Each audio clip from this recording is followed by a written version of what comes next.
Having been through a 48-point season, I do not wish that on anyone or any fan base. But if it has to happen, the Wings are not a bad choice. Avs win over the Detroit Red Wings 6-3.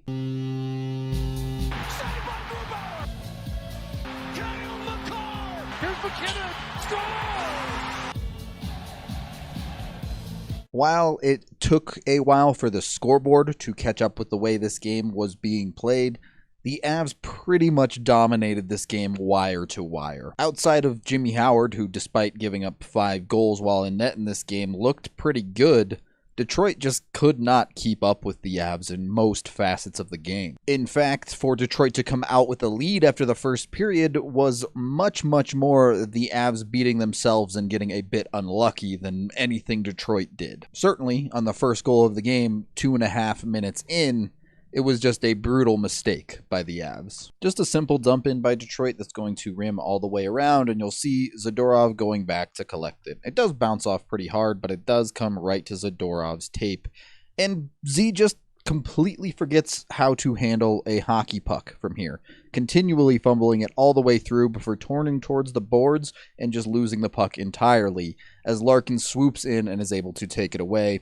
Meanwhile, hard to blame any of the other Avs on this play. You don't expect one of your defensemen to just completely forget what a puck is behind your own net, so they go to get into position for the breakout, and by the time everything is set, Larkin has the puck and Bertuzzi is crashing in.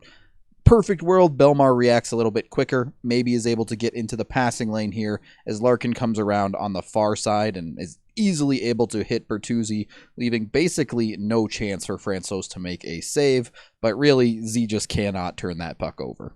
It's a gnarly play, one that you just cannot have against better teams, but Detroit is bad. It's this weird balance, right? Against weaker teams, you want to play well and dominate them, but you can also get away with some more mistakes.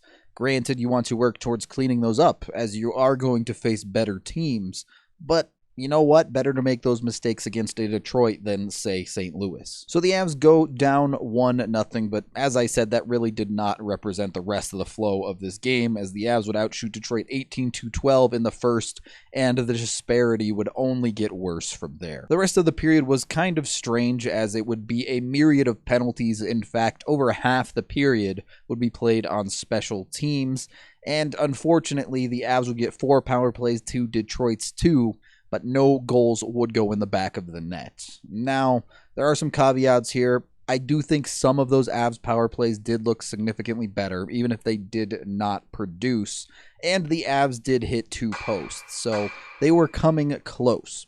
To be fair, Detroit hit a post as well, so both teams were getting a bit unlucky on special teams. Nonetheless, after 1, the Avs trail by 1, and it did have a lot of those similar feelings of the Avs outplaying a team, but between getting goalied and the failures of their special teams, that they were not going to be able to pull out of this tailspin. But that was quickly put to bed in the start of the second period, as the Avs had a double minor carrying over from the first, and the Avs would finally convert one. Honestly, this is your pretty standard boring Avs power play structure where they just work it around the perimeter. I will say they do a bit better job of getting it deeper in the zone, as Rantanen is able to creep down and even use Landeskog down in deep in the zone.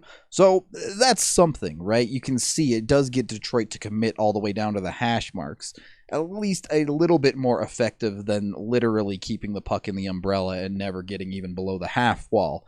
This does give enough room for Makar to collect the puck up high, be able to walk in a bit and find a shooting lane, as both Kadri and Landeskog get in position to screen Howard. Makar is eventually just going to let the wrist shot go. Kadri is not contested at all by any of the wings, finding the soft spot in the middle, getting his stick up and putting a perfect tip on this one, and it finally goes post and in. The Avs get a power play goal, which is great, but still 1 for 5 against the worst penalty kill in the league. I guess you got to start somewhere, but it's got to keep improving. But the goal certainly seemed to take the pressure off of the Avalanche shoulders. They got one in the net. They realized we are the better team here, and the results are coming. and they basically just never looked back from there. A minute and a half later, the Avs score their first goal at 5-on-5. The Avs do a great job of maintaining possession in Detroit's zone here. It's not the cleanest, but working it up the far boards eventually turns into rimming it down the boards, where Nieto is able to collect it and then keep the rim going, getting it all the way over to the near corner where Rantanen swings back around to pick it up. Just consistently beating Detroit to pucks and having room to play with. Rantanen works this back up to Makar at the point. Makar has some time to work with. He's able to take his time and beat the one man charging on him aggressively. And from there, that just opens up a ton of space for the Avs to work with. And there are a bunch of skills in the NHL that can be taught to a certain extent. I do not believe that vision is one of them. You can see Nathan MacKinnon with his stick in the air, calling for the pass. Makar has already recognized not only that MacKinnon wants the puck, but where he needs to be and where MacKinnon is going to be to make this play work. The only spot that you're going to be able to get it through is this narrow passage inside near the top of the crease, and both players perfectly get into position at the same time, arriving to where they need to be to set the play up perfectly. Makar, just an incredible read, an incredible execution, and puts a perfect pass for MacKinnon to play with. Well, close to perfect. Maybe it was a little bit in the skates, but the pass was so quick and so effective that even though MacKinnon flubs the first attempt, there's still a wide open net for MacKinnon to put it into on the second try. Against any NHL team, even a bottom feeder, plays like that are something special. It's not easy to get Nathan MacKinnon a free goal, as he's regularly marked by every team in the league. But Cale Makar is able to do that. The rest of the period was Jimmy Howard versus the world, and honestly, Jimmy Howard pretty much won the battle. The Avs would outshoot Detroit 16-7, but would not put another goal in the net. They would have another power play opportunity they would fail to score on, and there was a little bit of a feeling like the Avs were letting Detroit hang around a little bit. But at the start of the third period is where Francouz came up big. Detroit did push back, trying to get this game back to tied, and Francouz made a couple of big saves that the Avs needed. They weren't unreal, incredible, you can't believe he made the save, but they were rock solid, and they kept this game with the Avs in the lead. It only takes a couple of those because the Avs are continually putting pressure on Detroit offensively. Detroit just cannot keep up with the Avs' guns there, and that comes together eventually as they're able to pick the defense apart and find another easy goal. The Avs actually mismanage a puck down deep in the corner and lose it, but as Avs know as well as anybody, weak clears kill, and that's exactly what Detroit does, trying to go up the near side here. A pinch by Zadorov, he's easily able to corral this puck. Initially, there's not even much pressure on him. He can get set up, figure out where everybody is, and be ready to make a play. Does a good job protecting the puck, spinning away, making sure he doesn't lose it and create some type of odd man rush, and then is just able to fire it back down and deep. There's nothing special about this play, but it's extremely effective, as Burakovsky is then able to collect the puck back in behind the nets, and Detroit is completely discombobulated. They don't know who they need to be covering. No one is really looking in the correct spots. A lot of players getting caught puck watching here. Kadri is able to just sneak down into a soft spot on the back door. Burakovsky recognizes it and makes a beautiful pass to get it through to him for a tap-in on the back side. In any game where the Avs second line scores 2 goals, that immediately becomes a game the Avs should win. Night in and night out, getting production out of Burakovsky and Kadri specifically is a key to their success. Burakovsky, by the way, has found a bit of a niche as a setup man lately. While the Avs decided to go out and get him for his goal-scoring ability, it's nice to see that he's been able to produce in other ways as well. He's setting up to be a 25-25 type guy, which is fantastic for the Avs. And for Detroit, when it rains, it pours, as they just kind of seem to pack it in. Less than a minute later, the Avs make it a 3-goal lead. Set breakout play for the Avs here as Graves slaps it up the ice, and Nieto does the kind of catch and dump in to set up Jost to chase the puck all the way deep into the zone. Jost doesn't have much of an angle, so he opts to go around the net, but a great little move here as he's going to slam on the brakes and just leaves his defender completely off into no man's land. From there, Detroit's defense breaks down once again. Nieto is able to find a little bit of separation and a great opportunity from in deep. All he has to do is fire this one, and it is a great shot. Credit where credit's due to Nieto there to finish this play off. Another fantastic pick-me-up game, not too different from the game against the Sharks for the Avs here.